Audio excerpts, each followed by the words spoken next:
नमस्कार दोस्तों, स्वागत है आप सभी का एक नए वीडियो में। और इस वीडियो में हम सीखेंगे कि सेकंड पॉइंट 63 केवी ट्रांसफार्मर एस्टैब्लिश करने का या स्थापित करने का एस्टिमेट हम कैसे बना सकते हैं।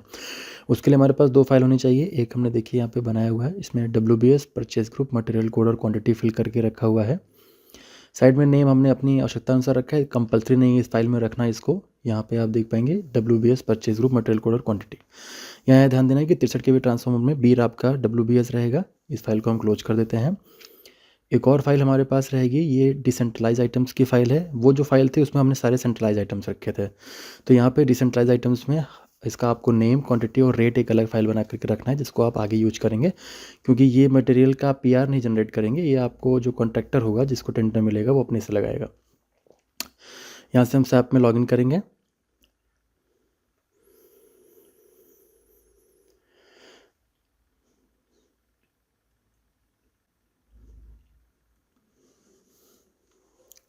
तो यहाँ से बैक करके हम T कोड में एंटर कर सकते हैं, या फिर डायरेक्टली इस डैशबोर्ड पे ZCJ20 प्रेस करके एंटर करेंगे। ये प्रोजेक्ट बिल्डर स्क्रीन ओपन हो जाएगी। इस स्क्रीन पे हम सारे डिटेल्स को 1 बाय 1 फिल कर लेंगे। डिस्कॉम हमारा division code, responsible cost centre, plant, आपका फंडिंग टाइप क्या है, डिस्ट्रिक्ट कौन सा है, फंडिंग हेड, डिस्क्रिप्शन आप अपने हिसाब से ऐड कर लीजिए, जो भी इसमें जानकारी ऐड करना चाह रहे हो। तो हमने यहाँ पे business plan 20 crore, second point Saidpur Buruhi, और लास्ट में सब स्टेशन का नाम KHK। तो ये शॉर्ट फॉर्म हमने ऐड कर लिया। इस सबको भरने की कोई आवश्यकता नहीं है। यहाँ से आप देखिए WBS अनचेक कर दिए, जिसकी ज़रूरत आपको नहीं है। जिसकी ज़रूरत है आप उसको रख सकते हैं। हमने TNP, GST और कंटीजेंसी रखा है, और लेबर चार्ज को यहाँ से ऐड कर लिया है। ऊपर मटेरियल एंड मीटर को हम अनचेक कर दे रहे हैं, यहाँ मटेरियल मीटर की आवश्यकता नहीं है। अन्य कोई WBS आपको ऐड करना हो तो आप नीचे टिक करके ऐड कर सकते हैं। अब यहाँ से हम अपलोड मटेरियल पे जा करके जो हमने फाइल रखी थी, जिसमें हमारे वो मटेरियल्स थे जो कि सेंट्रलाइज आइटम में हैं, तो वो हम फाइल यहाँ पे अलाउ करके ओपन कर लेंगे। तो ये फाइल ओपन हो गई है, और ऑटोमेटिकली यहाँ पे वो डाटा फेच हो गया है। इस फाइल को हम सेव करके, क्लोज करके सेव कर दे रहे हैं। फिर यहाँ से हम क्रिएट प्रोजेक्ट पर क्लिक करते हैं। यस पे क्लिक करेंगे। मैसेज टू को Ctrl+Y और Ctrl+C से कॉपी कर लेंगे। नया टैब ओपन करेंगे, नया विंडो ओपन करेंगे, और यहाँ पे T कोड रन करेंगे CJ20N। यहाँ पे जाके इसको ओपन करके यहाँ पे हम पेस्ट करेंगे जो हमने पीछे WBS या प्रोजेक्ट डेफिनेशन कॉपी किया था। कलेक्टिव पेयर इंडिकेटर टैब पे जाएंगे, और यहाँ से हम इसको एक्सपेंड कर लेंगे। तो अब 1 बाय 1 जो भी मटेरियल हमने ले रखे थे, जैसे PCC पोल है तो हम उसका कलेक्टिव पेयर इंडिकेटर और जो प्राइस है उसका, वो हम प्राइस फिलअप करेंगे। तो प्राइस हमने लेटेस्ट जो स्टॉक इशू रेट होता है हर फाइनेंशियल ईयर का, या कॉस्ट शेड्यूल से लिया है। यदि वहाँ आपको प्राइस नहीं मिल रहा है तो आप market rate cost data book से ले सकते हैं। तो यहाँ फटाफट हम इसको जल्दी जल्दी फिलअप कर लेंगे, सारे जो हमारे प्राइसेस हैं। टी ऑफ चैनल,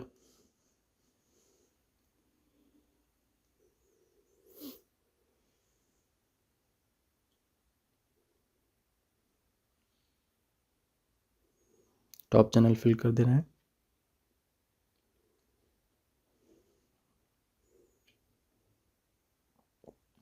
ध्यान ये रखना है कि यहाँ पे हर केस में आपको कलेक्टिव पेयर इंडिकेटर आपका A ही रखना है, ताकि एक ही PR जनरेट हो। अगर आप कलेक्टिव पेयर इंडिकेटर में कोई और नंबर डाल देंगे, कोई और अल्फ़ाबेट डाल देंगे, तो उसके लिए दूसरा PR जनरेट हो जाएगा। तो ये नहीं करना है आपको। PR इंडिकेटर के लिए हमेशा आपको या तो कोई भी एक लेटर, जनरली लोग A ही डालते हैं तो A ही रखिएगा, बाकी कोई भी लेटर डालेंगे तो उससे कोई फ़र्क नहीं पड़ता है। तो यहाँ पे हमने सारी डिटेल्स को फिल कर लिया। मेरे इसमें ERP में प्रॉब्लम है, कॉमा और डॉट आपस में रिप्लेस हो गए हैं, तो आप अपने हिसाब से एडजस्ट कर लीजिएगा। अपने वाले में आप दशमलव ही रखिएगा। यहाँ पे ट्रांसफार्मर का कॉस्ट डालेंगे, 63 केवी ट्रांसफार्मर का कलेक्टिव पेयर इंडिकेटर और उसका कॉस्ट।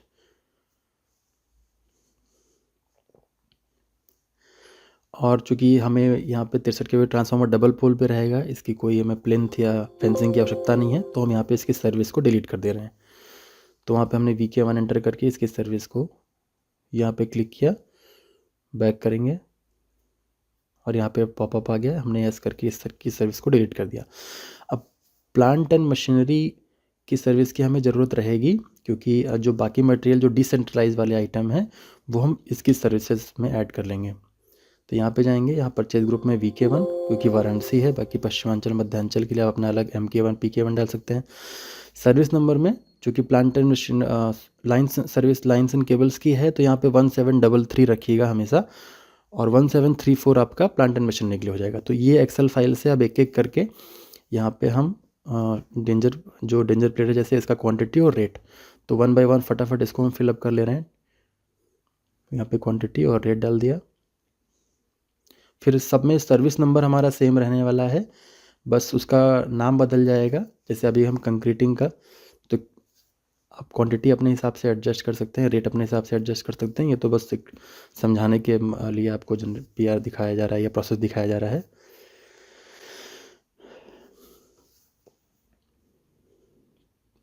तो 1 बाय 1 इसको हम जल्दी जल्दी कॉपी कर लेंगे।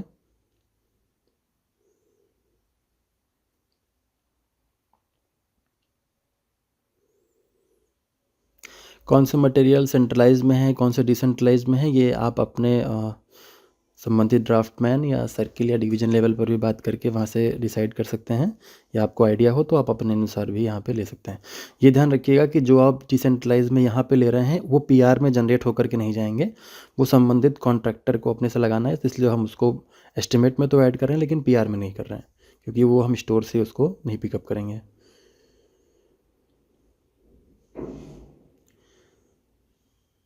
तो यहाँ से डेड एंड क्लैंप,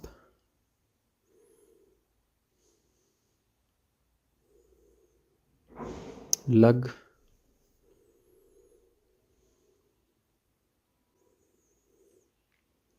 तो ये हमारा प्रोसेस कंप्लीट हो गया, सारे हमारे डिसेंट्रलाइज मटेरियल एंटर हो गए।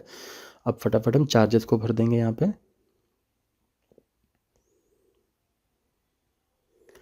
तो आपके कैलकुलेशन में जो भी चार्जेस आ रहे होंगे वो आप यहाँ पे 1 बाय 1 एंटर कर लेंगे। GST आपकी जो आ रही है और कंटिजेंसी, इसके अलावा अन्य कोई आपके रहेंगे एस्टेब्लिशमेंट एंड अकाउंटिंग चार्जेस या सेस चार्जेस भी बहुत जगह रहते हैं, तो वो आप पहले WBS में वहाँ ऐड किए रहेंगे तो वहाँ से एंटर कर पाएंगे।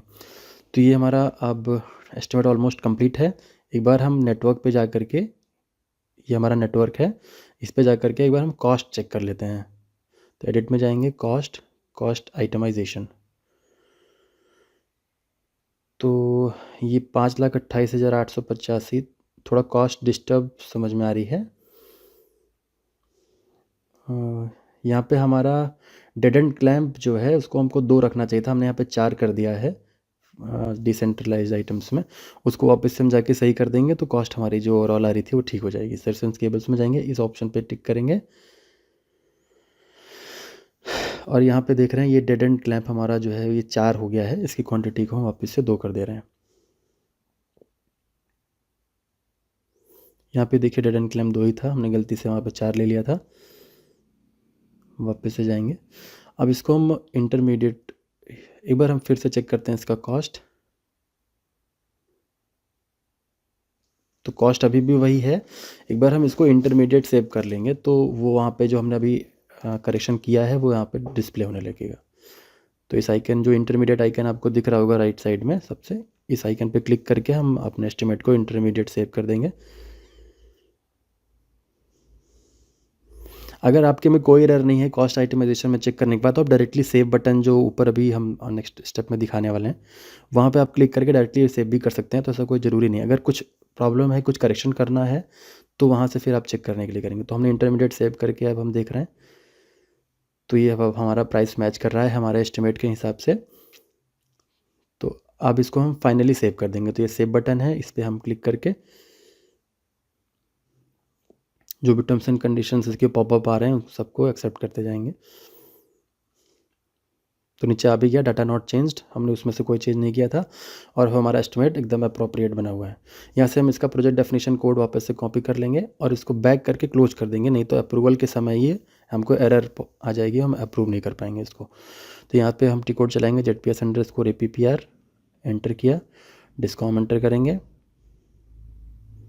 प्रॉफिट सेंटर एंटर करेंगे, प्रीव्यू 2501 प्रॉफिट सेंटर है, और यहाँ पे ऑल ऑप्शन पे सबमिट कर देंगे। सेलेक्ट न्यू प्रोजेक्ट, एंटर करेंगे, अपनी SAP ID एंटर करेंगे, जेई की SAP ID, और यहाँ से फिर हमारे पास दिख गया, तीनों हायरार्की हमारे डिस्प्ले हो गई। यहाँ से इसको हम सेव कर देंगे। तो न्यू प्रोजेक्ट एंट्री क्रिएट हो गई है। अब बैक करेंगे यहाँ से और पेंडिंग वाले ऑप्शन पर जा करके इसको सबमिट कर देंगे। तो ये हमारे आईडी पे पेंडिंग दिखा रहा है, इसको हम यहाँ से अप्रूव कर दे रहे हैं। Remark okay. अच्छा, यहाँ पे एक चीज़ आपको दिखाना है, आप कंफ्यूज मत होइएगा, ये बाद का रिकॉर्डेड वीडियो है। यहाँ पे अगर आपको लाइन चार्ट अपलोड करना है, जैसे मैंने भूल गया था लास्ट टाइम करते समय जब मैं फ्रेश क्लिक कर रहा था, तो यहाँ पे क्लिक करके आप इसको अपलोड वाले ऑप्शन पे क्लिक करके PDF फाइल ज़रूर रखिएगा। जनरली PDF फाइल के अलावा शायद नहीं लेता है, और यहाँ पे टिक कर देंगे। तो अभी फिर इसको अपलोड करने के बाद सेव करेंगे, तो अगर आपके हायर अथॉरिटीज़ को देखना चाहते हैं तो वहाँ डायरेक्टली उनको डिस्प्ले हो जाएगा। तो यहाँ से अब ये नेक्स्ट अप्रूवर के पास चला गया है हमारा अप्रूवल के लिए, और अप्रूवल के बाद हम देखेंगे कि हमारा प्रिंट की क्या प्रक्रिया होती है अगर हम स्टूडेंट को प्रिंट आउट करना चाह रहे हैं। तो यहाँ पे ZPS_print कोड चलाएंगे। अभी अप्रूव्ड नहीं है, तो इसलिए हम ऑल प्रोजेक्ट वाले ऑप्शन पे जा करके अपना प्रोजेक्ट डेफिनेशन पेस्ट करके एग्जीक्यूट करेंगे। आउटपुट डिवाइस में LP01, यहाँ पे प्रिंट प्रीव्यू। तो ये हमारा एस्टिमेट ओपन हो गया है। यहाँ पे अगर इसको PDF सेव करना चाह रहे हैं तो PDF शिफ्ट दबा के 1 यानी एक्सक्लेमेशन मार्क और एंटर प्रेस करेंगे। यहाँ पे सेव का ऑप्शन आ रहा है, डेस्कटॉप पे हम इसको सेव कर लेते हैं, जहाँ भी आपको सेव करना हो कोई भी इसका नाम दे देंगे।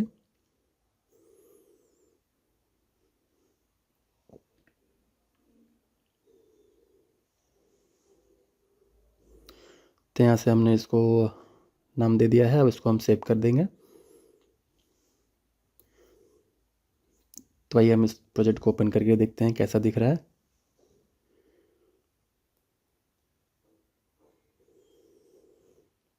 तो ये इसका डिटेल्स है। यहाँ पे आप देख पा रहे हैं जो हमने सेंट्रलाइज आइटम लिए थे वो ऊपर दिख रहे हैं, और जो डिसेंट्रलाइज आइटम लिए थे वो नीचे यहाँ पे डिस्प्ले हो रहे हैं। 1733 सबके में कोड आ रहे हैं, और यहाँ पे सारे हमारे कॉस्ट थे जो चार्जेस हमने ले रखे थे।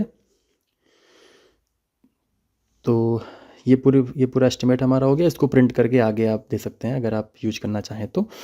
अब इसके अप्रूवल के बाद हम PR जनरेशन की प्रक्रिया को देखेंगे। तो यहाँ से हम PR क्रिएशन प्रोसेस, हमारा अप्रूवल हो चुका है एस्टिमेट का। तो अगर आप देखना चाह रहे हैं कि आपका PR अप्रूवल हो चुका है, उसका चेक करना चाह रहे हैं, तो यहाँ पे टी कोड रन कराएंगे ZPS_APPR। यहाँ पे आप डिस्कॉम चूज़ करेंगे, प्रॉफिट सेंटर, और अप्रूव्ड एस्टिमेट वाले ऑप्शन पे जाएंगे, सबमिट करेंगे। तो यहाँ से दिख रहा है कि हमारा एस्टिमेट अप्रूव हो चुका है। तो यहाँ से अब हम टी कोड रन करेंगे CJ20N। अपनी फाइल को ओपन करेंगे, इसको एक्सपैंड करके अब हम जो हमारे दोनों WBS थे, सर्विसेज लाइन्स एंड केबल्स वाले और प्लांट एंड मशीनरी वाले। अच्छा, दूसरा चीज़ ये है कि यहाँ पे देखिए स्टे कंप्लीट और अर्थिंग कंप्लीट है। तो चूँकि ऐसा कोई मटेरियल तो होता नहीं है कि अर्थिंग कंप्लीट नाम का कोई मटेरियल तो होता नहीं है, तो इसलिए हमने एक फ़ाइल अलग से इसको बना करके रखा है, जिसमें कि हमने जो स्टे कंप्लीट में मतलब लगते हैं, सामान लगते हैं, यहाँ पे आप देख पा रहेंगे, उसको हम ब्लू कलर से सिग्निफाई कर दिए हैं। तो ये चारों मटेरियल्स को हमने अलग अलग कर दिया है, क्योंकि अगर हम स्टे कंप्लीट नाम का PR जनरेट कर देंगे मटेरियल का, तो स्टे कंप्लीट तो कुछ होता नहीं है। और ऐसे ही अर्थिंग के केस में भी कर दिया। बाकी मटेरियल वो सेंट्रलाइज आइटम सब कुछ सेम है। और यहाँ पे हमने आगे भी हम इसका उपयोग करेंगे इन सब का। ये हमने सेव कर रखा है अपना स्टोरेज लोकेशन, सप्लाइंग प्लांट, अपना प्लांट, वही सब चीज़ें। अभी हम नेक्स्ट स्टेज में आपको दिखाएंगे इसको। तो अभी यहाँ से हम इसको रिलीज कर देते हैं।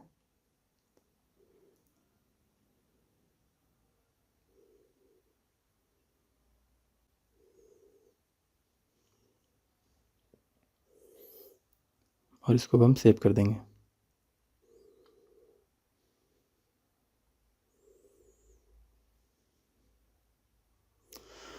तो अब एक प्रीलिमिनरी हमारा PR कोड जनरेट हो गया है, PR नंबर सॉरी। तो यहाँ पे आप जाएंगे, किसी पर भी आइटम पे क्लिक करेंगे तो देखेंगे 1600 या 000 करके जनरेट हो गया। इसको हम कॉपी करेंगे और एक नया टैब ओपन करेंगे। यहाँ पे हम टी कोड रन करेंगे MA51N। यहाँ से डॉक्यूमेंट ओवरव्यू को ऑन कर लेंगे। इस आइकन पे क्लिक करके परचेज रिक्वेजिशन पे जाएंगे, और चूँकि ऑलरेडी वहाँ पे पेस्ट दिख रहा है, नहीं तो यहाँ पे हम क्लिक करके अपना जो पहले कॉपी किया था इसको हम पेस्ट करके एग्जीक्यूट करेंगे। इस पर क्लिक करके इसको हम अडॉप्ट कर लेंगे, और डॉक्यूमेंट ओवरव्यू को ऑफ कर देते हैं। सबसे ज़रूरी चीज़ है कि बिजनेस प्लान आप चूज़ कर लीजिए स्टार्टिंग में ही आपका हेड, नहीं तो फिर बाद में वो गलत पीआर जनरेट हो जाएगा गलत हेड में। तो यहाँ पे आप देख पा रहे हैं कि पीआर जनरेशन में हमें स्टे कंप्लीट और अर्थिंग कंप्लीट आ रहा है। तो अब हम वापस से क्या कर देंगे, ये जो मटेरियल कोड है इसको हम जो हमने एक्सेल में बना करके रखा था इसको हम एक एक करके यहाँ पे पेस्ट करते जाएंगे।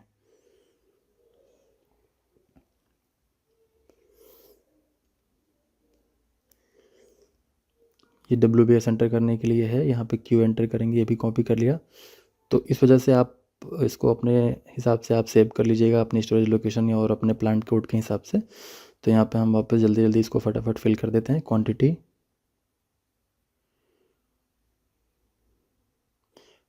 आपका प्लांट, स्टोरेज लोकेशन।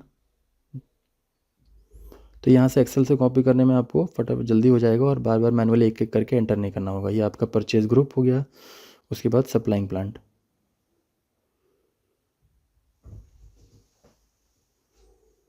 अब यहाँ पे हम एंटर प्रेस करेंगे। तो जो एक्स्ट्रा मटेरियल्स आ गए थे उनका अब हमें ये मांग रहा है WBS एंटर करने के लिए। तो चूँकि डॉट ए है लाइन्स एंड केबल्स के लिए, तो डॉट ए हम यहाँ पे कर दे रहे हैं। और इसको कॉपी करके अब हम इस एरो पे क्लिक करके धीरे धीरे जितने भी मटेरियल हमें नीचे दिख रहे हैं उन सारे मटेरियल्स में हम WBS जो नए ऐड हुए हैं उनके में WBS ये पेस्ट करते जाएंगे। अगर किसी मटेरियल का प्राइस नहीं सेव्ड है तो ये यहाँ पे हमको वैल्यूएशन प्राइस एंटर करने के लिए आ रहा है।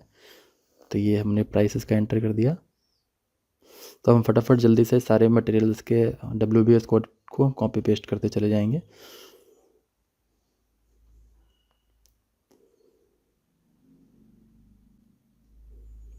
और ध्यान ये देना है कि जो ट्रांसफार्मर के केस में आपको डॉट ए नहीं रहना चाहिए, यहाँ पे WBS डॉट बी रहेगा, क्योंकि स्टार्टिंग से ही आपने एक्सेल में भी डॉट बी लिया था। तो यहाँ भी हम इसको ट्रांसफार्मर वाले में डॉट बी कर दे रहे हैं। अब हम कस्टमर डाटा में जाएंगे, एक बार चेक कर लेते हैं कहीं कोई एरर तो नहीं। ये इसमें GI वायर वाले केस में 130 नंबर पे इसमें कुछ एरर दिखा रहा है, शायद इसमें हमारा WBS लिखना छूट गया था। अकाउंट असाइनमेंट में जा करके यहाँ पे हम WBS का पेस्ट कर दे रहे हैं, एंटर करेंगे। तो अब हम देख रहे हैं कि अब हमारे इसमें फाइल में कोई दिक्कत नहीं, कोई एरर नहीं है। कस्टमर डाटा में जाके और ट्रिगर अप्रूवल में अटैचमेंट अपलोड और ट्रिगर अप्रूवल पे टिक कर देंगे। और जो हमारा लिंकेज और पैकेज पास हुआ उसकी जो फाइल है उसको यहाँ से हम अटैच करके अपलोड कर देंगे। अलाउ ऑप्शन पे क्लिक करेंगे, सेव पे क्लिक करेंगे, अलाउ किया, और ये हमारे पास PR नंबर जनरेट हो गया।